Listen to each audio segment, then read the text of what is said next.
Purpose is the reason for which something is created or for which something exists. Everybody wants to find meaning in life. Everyone wants to find their gifts. Everyone wants to find out what they can offer to other people. Purpose is something that everyone needs to discover and uncover in order to live a life that is pleasing and fulfilling. A life without purpose is like a journey without destination. I am sure nobody wants to live a life without direction or a meaningless life. Four men who were suffering from a dreaded skin disease were outside the gate of Samaria, and they said to one another, "Why should we wait here until we die?" 2 Kings 7 verse 3. This verse confirms the fact that as human beings, we were created with an indomitable spirit that keeps on pushing us to do something. Therefore, there is no way you will not feel worthless and miserable when you're just sitting around and not doing anything. Hello, guys, welcome to Uncharted Spaces, a space where great faith and real life meet. A space where we hold conversations on purpose, which might be agonizing or timid, in the aim of motivating and encouraging you in finding your purpose and helping you fight battles and challenges that may prevent you from getting where you want to be, or simply where God has called you to be. I mentioned God because He is the source. He is the creator. That is, He knows for sure why He created you, and it's up to you to run towards that goal, dream, and prize God has set for you. The sad truth is that you cannot be successful at that without seeking Him.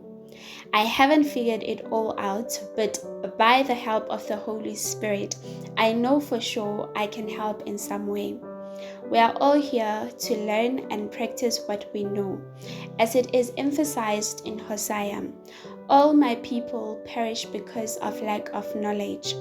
When we lack knowledge, it becomes difficult for us to seek help.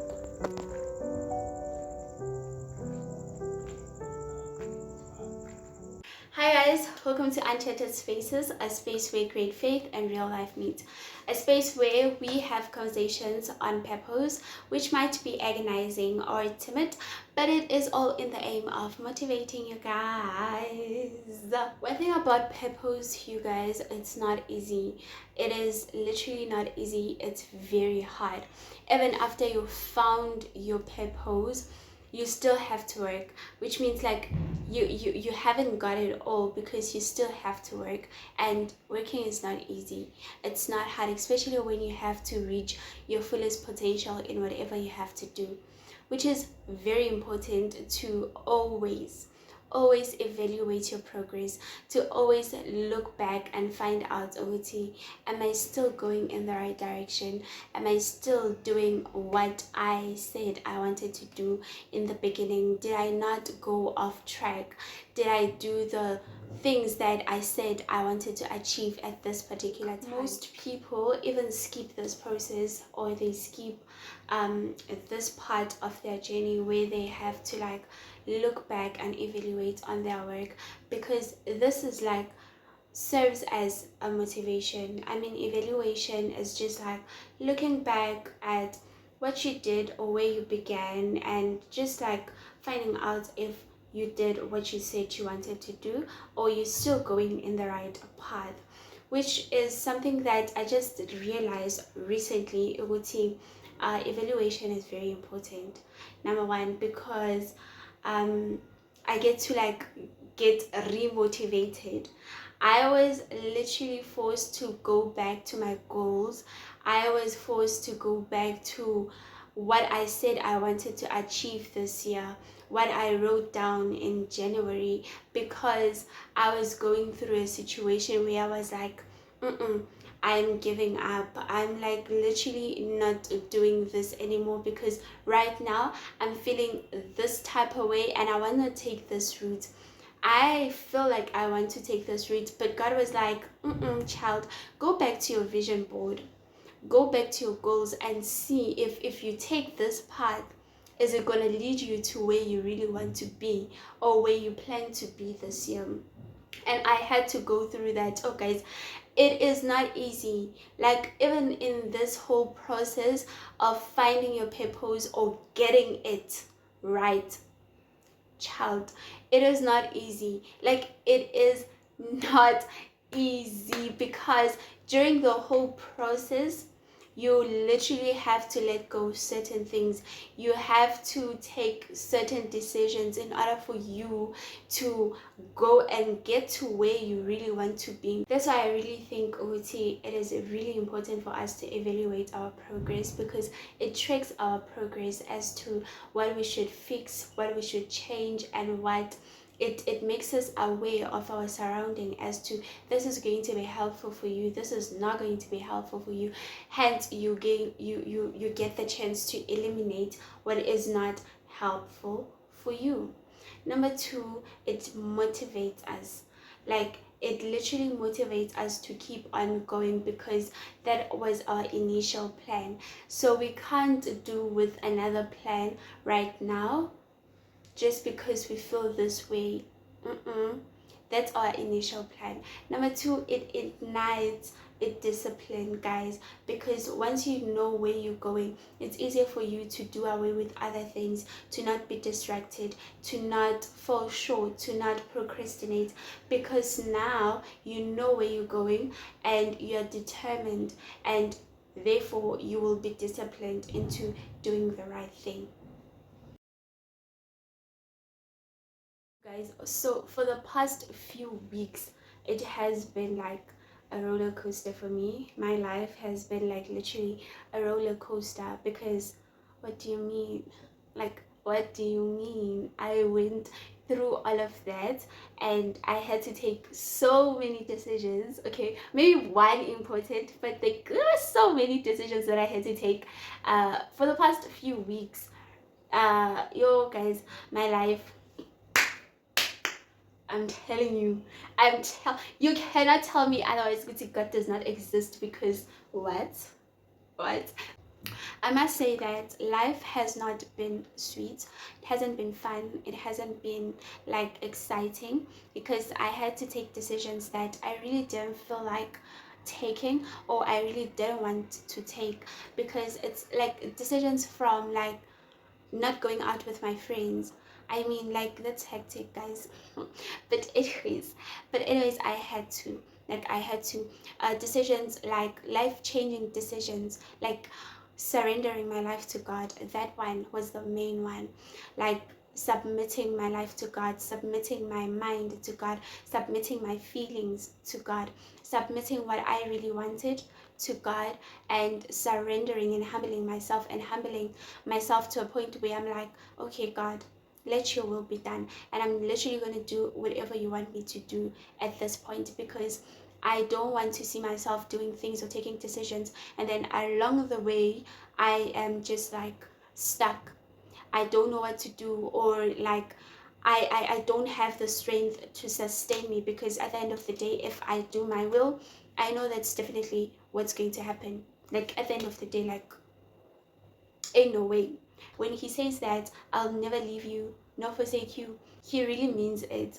When he says that I will always be with you, I am your shepherd. Mabati, the Lord is my shepherd. Believe that. Like, at this point, I'm like, yo, God, the communication throughout the whole thing, Uti, because that's where I also got it, Uti, you know what, let me just like evaluate. Let me just look back as to, is this aligned to my vision? When I take this decision, is it gonna affect my purpose? Is it gonna affect, because the verse that kept on coming back to my mind is Matthew 16 verse 24. So I had to move, guys, because of lighting. But anyways, Matthew 16 verse 24 to 26, it says that, then Jesus said to his disciples, if anyone wants to come with me, he must forget self, carry his cross, and follow me. For whoever wants to save his life will lose it, but whoever loses his life for my sake will find it. Will a person gain anything if he wins the whole world but loses his life? Of course not. There is nothing he can give to regain his life. So basically, it's like surrendering your life to God, giving your thoughts, giving your feelings all unto him, and everything that you want all unto him. That's like losing yourself. That's like losing the world, because we are not here to gain the world at the end of the day, because we are human nature. So I mean, we are spirit beings, so we have to choose our spirit more than the human nature, more than what we feel, more than whatever. Literally, that is not of God. We have to rip it off. We have to like literally do it out. That was my word from God. Literally, it's either you choose the world or you choose me. When you choose me, then you're gonna regain your life. If you choose the world, then you're gonna lose it. So he is the source of life, and I just had to make my decision based on that. Each and every decision that I make from now on, I have to make sure it glorifies the Lord. Like, period. At this point, I'm at that point. Like, yeah, I am literally at that point, and I hope you guys are also gonna make those decisions whereby you are not trying to win the whole world, or you trying to gain the whole world, or feed your human nature, but you feed your spirit. Because one thing about the spirit, it lives eternally, it lives forever, and this body here, we live it here on earth. So what we feel right now, or what we think right now is right, let's think about what God thinks. Let's make decisions based on God's will, God's given purpose. You understand? So I hope you guys did enjoy this video. Please do subscribe, like, and comment, and do press that notification bell so that you are notified every time I post. You guys make great decisions. Like, it's not going to be easy, because it's a war between your human nature and your spirit, which means it's not easy. Like, it is not easy, but base your decision based on God's will. Base it based on what God said about your life. Base it on your purpose, because God gave you a purpose and you should fulfill it. And you can't fulfill what God has given you without God, because if you try, you're gonna gain, you won't like be able to sustain yourself. Whenever troubles come, then you won't have the strength to fight it. Who's going to fight for you if God is not there for you? Because number one, you never chose him. So how is he going to be in that situation to help you while you rejected him, or you didn't choose him at all? So you guys, bye. Hope you guys enjoyed. Bye.